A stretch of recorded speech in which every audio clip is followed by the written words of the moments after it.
ওই আমি একটা কথা বলতে চাচ্ছিলাম, মনে করেন কি যারা অনলাইনে কেনা বেচা করে তারা তো মনে করেন অনেক দূর থেকে তো আপনাদের কাছ থেকে প্রোডাক্ট নেয়, বা মনে করেন যে আঙ্গুর ফলের চারা নেয়। জি জি তা এখন তারা তো মনে করেন লাগানোর সিস্টেমটা বেশিরভাগের লোক বুঝতে পারে না, যারা মনে করেন নতুন জি করতেছে। জি তাদের তা জন্য আমি আজকে ভিডিওটি বানাচ্ছি। এই যে জমি দেখতে পাচ্ছেন, এ হচ্ছে মনে করেন এইটা ফুল লাগানো হবে আঙ্গুর। তার বেডমেট কিছু করা হয়নি। আপনাদের জায়গায় আঙ্গুর লাগাতে অসুবিধা হয়, তারা আমার এই ভিডিওটি দেখেন কিভাবে আঙ্গুরের চারা লাগাতে হয়, আসেন। এটা কি আঙ্গুরের চারা? হ্যাঁ, এইটার পলি কেটে নেবেন, যেহেতু আমি আপাতত আপনাদের দেখাচ্ছি এই জন্য পলি কাটতেছি না।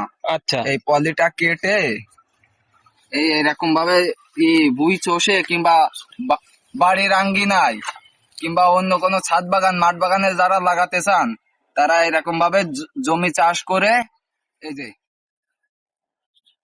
এই দেখেন ক্যামেরাম্যান এদিন নিয়ে আসেন, হুম। এরকম এই বসবে চারাটা, বসে এরকম হয়ে যাবে মাটি, এই এই এরকম হবে। এটাই উপযুক্ত। এটাই উপযুক্ত, আর কিছু মাটি এরকম দিয়ে দেবেন। এই তো এর সাথে কি সার দিতে হবে? এর সাথে জৈব সার দেবেন, জি। আর আর কিচ্ছু দেয়া লাগবে না। এতে এই গাছ আল্লাহর রহমতে বড় হয়ে এই যাবে। গাছ আল্লাহর রহমতে বড় হয়ে যাবে। যাক ভাই, আপনাকে এত সুন্দর করে বলার জন্য অনেক অনেক ধন্যবাদ। ধন্যবাদ। কারণ কিছু কিছু মানুষ বুঝতে পারে না, জি। তাদের জন্যই এই ভিডিওটা।